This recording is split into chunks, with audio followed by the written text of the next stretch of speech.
Today's lecture, the pulmonary response 2 exercise. So we'll be talking a little bit about lung volumes and capacities in this first video, and we'll talk about ventilation, the amount of air that we take in and take out, and then we'll get into the actual exchange of gases in the next lecture. But before we get into any of this, I want you to make sure you pause the video and go over these abbreviations. We'll be talking about more of the exchange of gases in these lectures. And so when you have a mixture of gases like the air, we have a law called Dalton's law, which says that the total pressure of the gas is going to be equal to the individual pressures of the individual gases, right? Or the partial pressures of the individual gases. So when you see this P standing for pressure and you see O2, that's going to mean the partial pressure of O2. And a big A will stand for alveolar, which is, within the lungs. A little a is going to stand for arterial, meaning the arterial blood. And a little v will stand for venous. So again, just make sure you go through these definitions and these terms. We're going to start today with lung volumes and lung capacities. And a lung volume is the quantity of air that cannot be subdivided further. And so, we'll have our 4 lung volumes, which we'll talk about more in a second. And then based off that, we have lung capacities, which is a combination of 2 or more lung volumes. And in a little bit, we'll talk about the total ventilation, which is the volume of air that enters and leaves the lung every single minute, and the alveolar ventilation, which is the amount of that air that reaches the alveoli and takes part in gas exchange. But I think it's a lot easier to talk about lung volumes and lung capacities using this chart. So I'm going to pick color here. And we're going to fill in some of this, and hopefully this will help you study the different lung volumes and lung capacities. So before I get into each of this, I'm going to label the outside. So sorry in advance. That's not a good color. I don't know how to edit. Here, it's probably better. Yeah, so sorry in advance. I'm doing this on my little mouse pad here, so it's probably going to take me a long time, and my handwriting's probably going to be pretty sloppy, but let me fill in. So looking at this chart, we're looking at lung volumes, right? So we're talking about how much air is either in the lungs or how much air is being inhaled. So as you go from the bottom to the top, that's going to be an inspiration or inhaling. And as we go from the top to the bottom, that's going to be the amount of air being exhaled. So this bottom line here, that's going to be absolutely no air inside of the lungs. And up top, this would be a max. Again, sorry for the amount of time. That's going to be a max inhale. So I'm just going to put INH to abbreviate it. This green line here, that's going to be a normal. So I'm just going to put N for normal. And then INH for inhale. This next line below it, that's going to be a normal exhale. Make sure you guys are writing this as you go through. Normal exhale. And then this bottom green line here, that's going to stand for max exhale. And I'll just put E X. All right. Cool. And so now by labeling these lines, we can get a better idea of the definition or what these volumes and capacities actually are. And so right here you see normal inhale, this green line, and normal exhale, this line there. And so that normal amount of air we inhale or exhale, that's called our tidal volume. And so, so it could be used for both of those, either the normal amount of air that we are going to inhale or the normal amount of air that we exhale. And then down below you see that there is a volume between a max exhale and no air in the lungs, right? So that tells you if you breathe out, you exhaled as much as you can, you would still have about 1.2 liters of air within your lungs. And so that volume, the amount of volume in your lungs after a max exhale, that's called this right here, residual volume. And so looking at the last two volumes, we have inspiratory reserve volume, which is going to be from, notice, from a normal inhale to a max inhale. So the definition for inspiratory reserve volume is the maximum amount of air that we can inhale after a normal inhale. And that's going to make expiratory reserve volume the maximum amount of air we can exhale after a normal exhale. Okay, so now we've defined our different volumes. And then by combining two or more of those volumes together, we could come up with these capacities.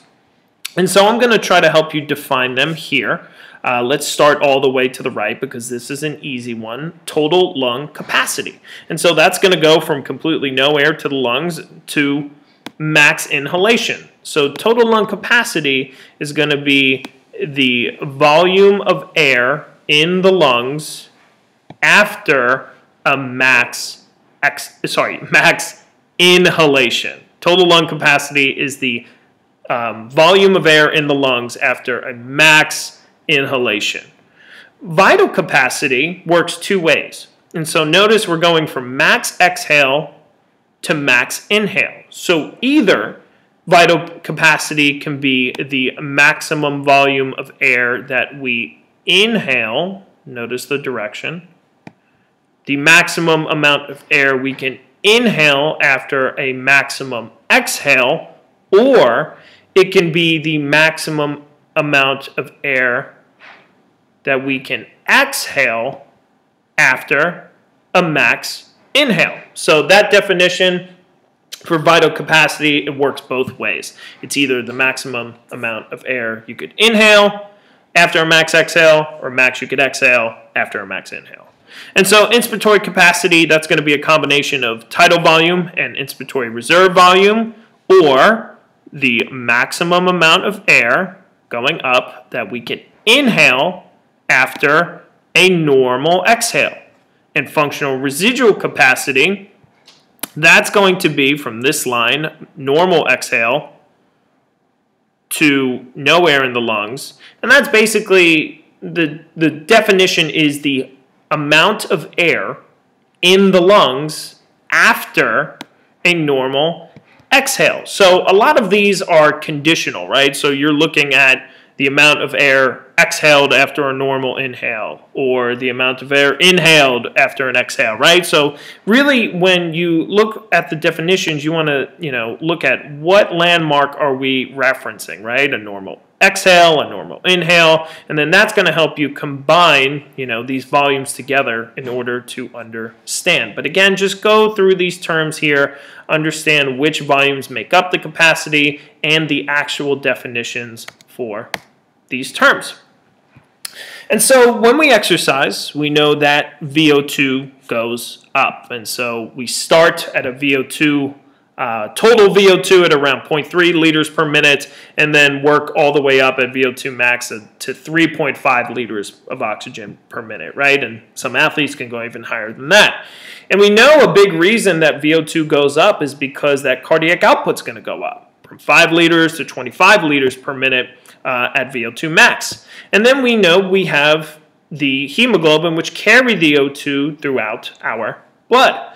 But, a part of the reason why we get VO2 going up during exercise is because we're also increasing ventilation, the amount of air that we're getting into our bodies. And so that could increase 15-fold from 10 liters per minute of air all the way to 150 liters per minute of air. So we need to get in a lot more air so we could get in a lot more oxygen and use that for metabolism. And then we also need to get rid of the CO2 that is being made as a byproduct of metabolism. So our key question is, how do we increase VO2 and ventilation to such high values during exercise? And then what we'll cover more in the next video is how do we transport that O2 from the atmosphere to the tissues, and then how do we get that CO2 from the tissues back out into the atmosphere?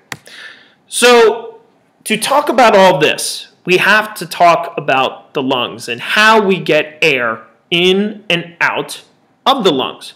And so as we talked about blood, blood flow. Blood flew from a place of high pressure to low pressure, and air and gases work exactly the same. So we have the pressure of air around us, and that is called atmospheric pressure. And then we have pressure inside our lungs, also known as alveolar pressure.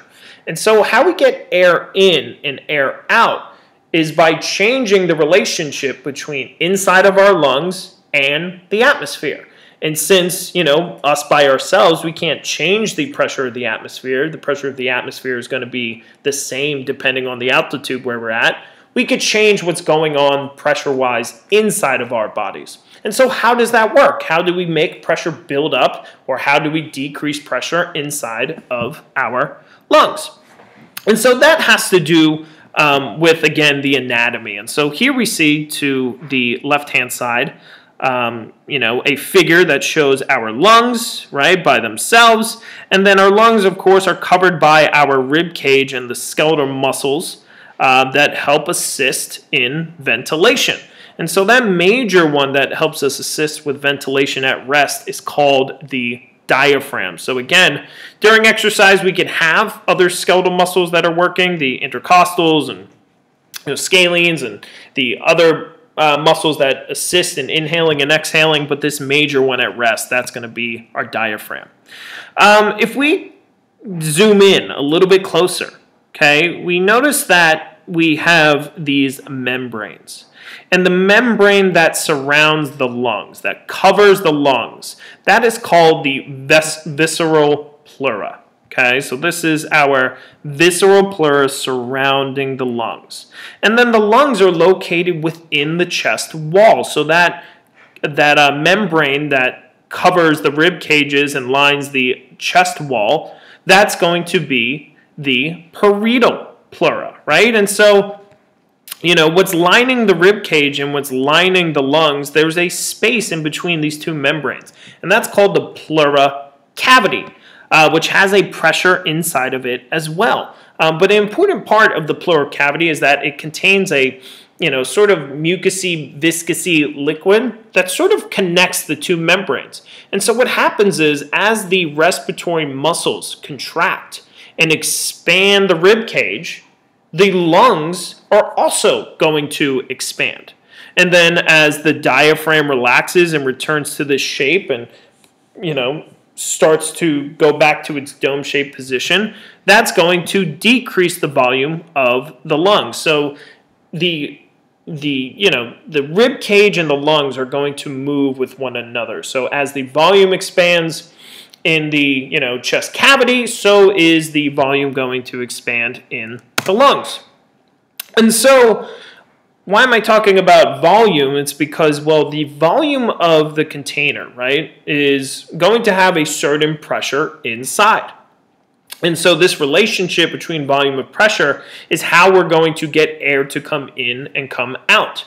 And so when we contract the diaphragm, again, since these pleura are connected by this pleural cavity, as this diaphragm, and you may need to look at this camera here, but as the diaphragm goes from that dome shape and then contracts and flattens out, again, we're expanding the volume of the rib cage, and that pressure gets translated, that volume gets translated through the walls of the lungs, and then the lung volume expands. And as the lung volume increases, as the volume of the lung increases, the pressure inside decreases.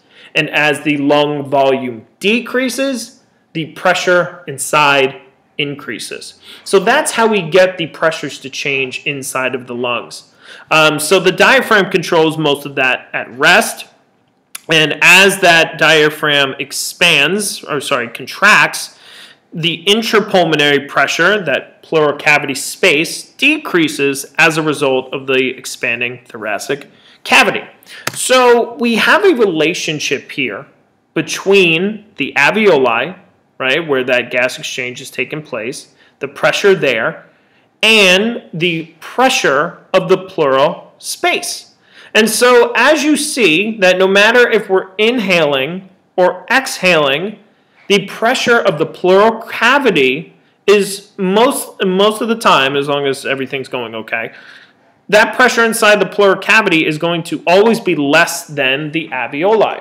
And that's going to keep the lungs expanded, right? Because if we keep the pressure, and I'm going back a couple of slides here, if we keep the pressure of the pleural cavity lesser than the pressure inside, well, then that's going to make sure that our lungs don't collapse. And we always have a somewhat open airway within our lungs. So that relationship is called transpulmonary pressure, or the difference between alveolar and pleural pressures. So again, that's called transpulmonary pressure. But the movement of air is more dependent on what's called transrespiratory pressure. And that's the pressure difference between the alveoli and the atmosphere. So if we look, the atmospheric pressure here on Earth at sea level is 760 mmHg, right? So, we can't change that, but if we want to inhale air, we need to lower the pressure within. So, again, going through this process, the diaphragm is going to contract, and then that's going to lead to an increase in lung volume, right? And that increase in lung volume is going to lead to a decrease in alveolar pressure. Once the alveolar pressure gets less than the atmospheric pressure, air enters the lungs, right? So that's how we create an inhale. We contract these respiratory muscles, volume of the pleural cavity decreases, that gets translated through the lung wall, and then once it gets lesser than the pressure of the atmosphere, air will enter the lungs. Once we inhale that air and exchange those oxygens and CO2s, then we exhale. And that's going to happen when the diaphragm here relaxes. And so that's going to decrease the volume of the lungs. And so since volume is decreasing in the lungs, that creates more pressure, right? Because those particles are going to collide more and more often. So that pressure, that space, is going to increase. And then once the pressure on the inside of the alveoli exceed the pressure of the atmosphere, air is then going to travel from a higher pressure to a lower pressure. And that's basically what it boils down to. During an inhale, air is traveling from the higher pressure atmosphere to the lower pressure alveoli, and then during an exhale, there is greater pressure in the alveoli than the pressure of the atmosphere. And so this air moving in and out, we call that ventilation, right? And so we have a difference, though, between total ventilation and alveolar ventilation, and we'll get to that in a little bit. So first, how do we calculate ventilation? How do we calculate how much air is coming in and out of the lungs every single minute? And so here we see that formula, sometimes referred to as minute ventilation. We take tidal volume, or the normal amount of air being inhaled and exhaled, times the respiratory rate. So this ventilation is very similar to cardiac output. You had a stroke volume and you had a heart rate. How many times a minute were you pumping out blood? So for the lungs, it's very similar. How much air is coming in or coming out per breath, and then how many times a minute are you breathing? Right, so in this example down below, their tidal volume is 500 milliliters, and the frequency is 15 per minute. So you multiply that respiratory rate of 15 times your tidal volume. There you go. You get a total ventilation of 7,500 milliliters per minute. But as we inhale, a lot of that air actually doesn't make it down to the alveoli. And so you have, air that's in your mouth, in your trachea, in the bronchi, the bronchioles, which are not actually taking part of gas exchange. And we refer to that as dead space. And so there's two different types of dead space. There's anatomic dead space and then alveolar dead space as well, but just for the sake of it, to make it easy, dead space is going to be the volume of air that does not take part in gas exchange. So as we take in air, if we want to calculate how much of that air is actually taking part in gas exchange, the alveolar ventilation, well, then to calculate that, we're going to take the tidal volume, the amount of air being taken in, minus the dead space first. So we take out that dead space every single breath. And then once we find out the tidal volume minus the dead space, we multiply that times respiratory rate, and that gives you our alveolar ventilation, right? So total ventilation, how much air is moving in and out. Alveolar ventilation, how much of that air is actually reaching the sites of gas exchange. And so down below, if our anatomical dead space was 150 milliliters and our tidal volume was 500, that would give us 350 milliliters here, and then we multiply that times our respiratory rate, and that would give us our alveolar ventilation. And so, you know, that amount of air that we actually take in, you know, we are hoping that the oxygen that we take in actually makes its way into our bloodstream. And so we have to match ventilation with the perfusion of blood, or with the flow of blood. And so that's called the ventilation to perfusion ratio. And so what we would want ideally is a perfect matching of air volume, or the amount of air that's in the the alveolar sites of gas exchange, to evenly match the amount of blood flow that is coming to the alveolar capillaries, right? So this way we could have a nice exchange of oxygen and carbon dioxide in the pulmonary capillaries. And so a ratio of 1:1 is considered perfect matching, while a ratio of greater than 1 is going to mean that we're taking more air in than for the amount of blood flow. And then a ratio of less than 1 is going to mean that our blood flow is greater than the amount of air that we're taking in. And so our normal rate of breathing is typically a ratio of 1 second of inhale to 2 seconds of exhale, with slight pauses in between. And that normal breathing is also referred to as eupnea. And so we see, like, how do you want to increase the amount of gases being exchanged within our pulmonary system? And so if you think about it, if someone was, just went through a sprint and they were panting and they were breathing heavy, what's the most effective thing you could do as far as breathing? Is it to breathe in deeper, or is it to breathe more often? And so we sort of get a glimpse into that question here. So here we're going to see 3 different subjects, and they're going to breathe at 3 different depths and at 3 different frequencies. So person A is going to have a shallow depth, or shallow tidal volume, and then a higher frequency of breaths per minute. Subject B is going to have more of an intermediate between these 2 values, tidal volume, and more of a moderate breathing frequency. This would be considered sort of normal. And subject C is going to breathe in deep, but breathe less often per minute.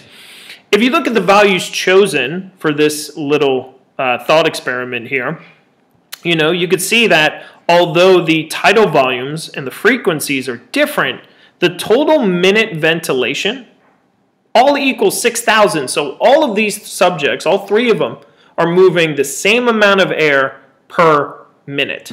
But when we talk about alveolar ventilation, how much air is actually reaching the site of gas exchange, which is most important because that's how we're going to get oxygen in and CO2 out, we see that there are differences between these, right? Because the reason is that you need to take into consideration not only the amount of air you're taking in, but the dead space, right? And so our dead space in most individuals, like on the last slide, is going to be around 150 milliliters of air per minute. And so, you know, when we look at that dead space per minute, this person produces 6,000 per minute because they're taking 40 breaths and each one has a dead space of 150. So the amount of air that they are actually taking in and out every minute, they did nothing as far as alveolar exchange was concerned because they were breathing shallow. So the amount of air taken in was equal to the amount of dead space. Therefore, they didn't get any alveolar exchange. For the subject breathing a little bit deeper and less often, you realize that now this person has an alveolar ventilation of a lot more, but then the person breathing in even deeper has a more increased in alveolar ventilation because they further limit dead space. And so this is a wise recommendation. If you are working with athletes, or you are in any situation where a person feels dizzy, lightheaded, maybe in addition to just sitting down, you want to tell them to breathe deep, because breathing deep is going to allow for more of that air to get into that respiratory space, and it's going to allow for more air to get into that gas exchange site. And you're going to have a better exchange of oxygen and CO2 because of that increased alveolar ventilation, and that's the important thing, trying to increase the amount of air that's going to ultimately take part in that gas exchange in the alveoli. And so, although a perfect and ideal ratio is a ventilation to perfusion ratio of 1:1, that is not how it is basically set up in our bodies. When you look at the ventilation to perfusion ratio in our entire lung, it's around 8.8, with different regions of our lungs varying in that ratio. And the reason for that is because hydrostatic pressure's impact on blood flow, we're going to have a higher amount of blood flow down below and less up top. And we're also going to have a higher, so that's going to translate basically into, you know, at the top of the lung, we're going to have a big ventilation to perfusion ratio, and down below, we're going to have a very small ventilation to perfusion ratio. But that's not ideal, either a big ratio or a small ratio. Remember, the ideal ratio is 1:1, equal parts blood flow to ventilation, right? But that does get averaged out at around a 0.8 as far as our ventilation to perfusion ratio is concerned. And so I'm actually going to stop the video there. That's it as far as lung volumes, capacities, and ventilation is concerned. In the next video, we're going to talk more about diffusion. So we'll talk more about those individual gases, carbon dioxide and oxygen, and how they're diffused from our lungs to the bloodstream and from our tissues to the bloodstream. Okay, thank you very much, and I will see you next video.